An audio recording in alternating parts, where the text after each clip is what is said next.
When the 5th round of pit stops cycled out, Mitchell Hill had a big lead over the rest of the field, similar to how Joel Rodriguez and Jesse Thompson were able to do that earlier in the race.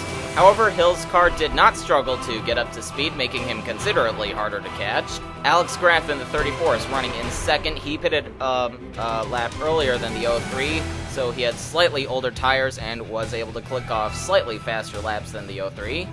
But Graf would not catch Mitchell Hill because Brian Sendak, his teammate, is going to hook the back of the 34 coming off of turn 8, taking both cars into the wall and sending Alex Graf barrel rolling. Sendak almost drove under the 34, but he got caught on the roof. Graf and Riggs Motorsports officials were not happy with Brian Sendak. Here it is again.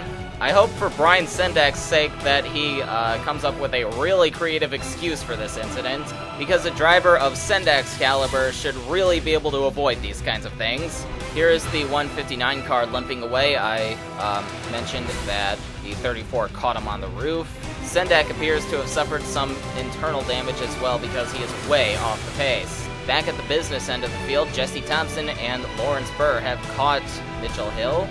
Thompson is going to get around Hill coming into Goliath, but as you'll see, Hill will slide back in line before Lawrence Burr can take advantage. But Burr would eventually get by the 03 and start putting some pressure on the 56. However, Thompson is going to make it a little bit harder for Burr to get by him than he was earlier in the night. But just a little bit later, Lawrence Burr gets a big run on Jesse Thompson coming off of milling. Thompson does not have enough momentum to get back around the 63 coming down the front stretch. Side by side, coming into the start-finish line, and Jesse Thompson will lead the lap, but Lawrence Burr has the preferred line going into Goliath. Ryan Naraki, running in the 4th position, comes into the pits to kick off the 6th cycle of stops. This is when the primary drivers will hop back into the cars, so Ricky Flush will take the wheel of the 31 once again. In the meantime, Jesse Thompson tries to get back around Lawrence Burr coming into the S's. Now, he has the preferred line, but somehow Lawrence Burr is able to hold off the 56. Perhaps the handling is starting to go away on that car, but it's not quite enough to throw him off the pace. Lawrence Burr comes into the pits to allow Kevin Monroe to hop back into the 63, while Jesse Thompson stays out to lead one more lap. Jesse Thompson comes in on the next lap. Joel Rodriguez will hop back into that car. While pit stops are going on, Brian Sendak and Cody Richards experience more problems. They get together coming off of turn 7 and take each other into the wall. This is going to take cars 159 and 98 out of the race. Mitchell Hill is once again the last car to come into the pits. He's trying to make sure that Dale Underwood has a big lead once pit stops cycle out. And that is exactly what happens, except for the big lead part. Here is Ricky Flush running in the 2nd position, about a little less than 2 seconds behind the 03. That is the 70 of Tyson Lautenschlager right behind Underwood, running a lap down. Flush is running on hotter tires than Underwood, so he was able to run him down and blow by him for the lead without a problem. Here is Kevin Monroe picking up where Lawrence Burr left off. He is running in 4th. That is Joel Rodriguez in front of him in the 3rd spot. And here are your leaders with about 20 laps to go. Ricky Flush has about a 10-second lead over Dale Underwood in the 03. There is Underwood with Monroe and Rodriguez right behind him. However, Flush was able to stretch his lead to about 18 seconds by the time he had to make his 7th and final pit stop with about 15 laps to go.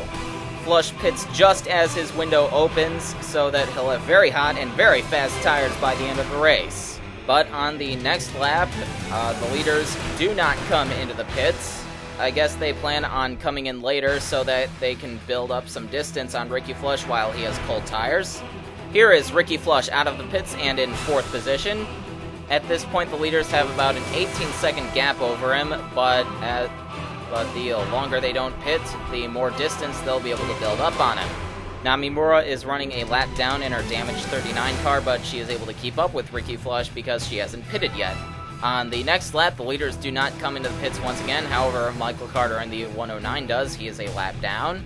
You'll notice there's a lot of distance separating 1st, 2nd, and 3rd.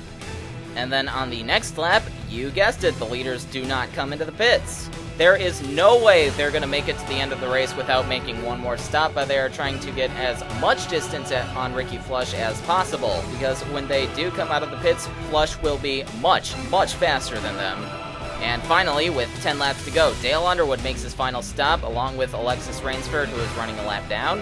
However, Underwood employs a bit of strategy. He only takes 2 tires. He takes 2 so he doesn't lose as much time and as much speed as he would if he took 4. And as he comes out of the pits, that little speck in the distance is Ricky Flush. Dale Underwood is going to merge onto the track, but Flush blows by him for the 3rd spot. And then coming on to 8 laps to go, Kevin Monroe and Joel Rodriguez make their final stops, and the leaders only take 2 tires as well. It should be noted that Ricky Flush took 4 tires and probably did not expect the leaders to take 2. It also doesn't help 31 that Monroe built up a 30-second lead over Flush before he came into the pits, so now Ricky Flush will have a lot of work to do. Here is Monroe, who now has a 7-second lead over Joel Rodriguez in the 56. Monroe has not won a race since 2008, while Rodriguez and Flush are looking for their first wins in this series. Monroe and Rodriguez are on the same footing as far as tires go, but Ricky Flush, while he is running much faster, still has a lot of work to do. If the leaders had taken 4 tires, he would have only been about 4 seconds behind, but now they are 11 seconds ahead of him. Flush is beating them by about a second per lap, but it's not going to be enough at this rate. Here are your intervals with 5 laps to go. You just saw Kevin Monroe in the 63 go by. Michael Carter is a lap down, as I mentioned a while ago. There is Joel Rodriguez about 7 seconds behind, and then Ricky Flush in 3rd, 10 seconds behind at this point. And there is Dale Underwood riding around in the 4th position. Coming to the white flag, Ricky Flush catches Joel Rodriguez in the 56 and gets a run on him for the lead. There is no question that Flush is going to be able to get around Rodriguez for 2nd, but that is all he has time for. Kevin Monroe will cruise on to take the inaugural 120 laps of Dwyer, his first win in 2 years. It is also the 4th victory for M&J Racing this season, allowing them to pass Briggs Motorsports and Pearson Sweeney Motorsports for the most wins of any team this season. And now, here are your results. You'll notice that the relief drivers are listed as well. Kevin Monroe took 4 hours and 4 minutes to finish the race. Ricky Flush and Joel Rodriguez finished about 5 seconds behind for their best finishes ever in this series. Dale Underwood finally puts together a good run. Jason Bates, after a couple of bad finishes, finds his way back into the top 10. Rip Tyler gets his best finish ever. Siju Dejao has had a lot of problems this season, but he finally puts together a good run.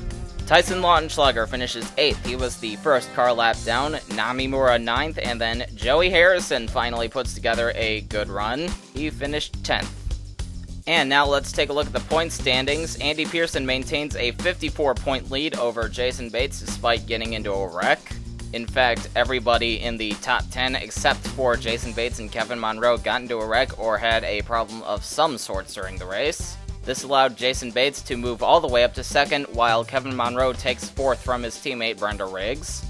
Joseph Howard would have come into this race in 6th, but he was handed a 25-point penalty after North Wilkesboro and got into a wreck, so he has fallen out of the top 10, allowing Patrick Carroll to move in.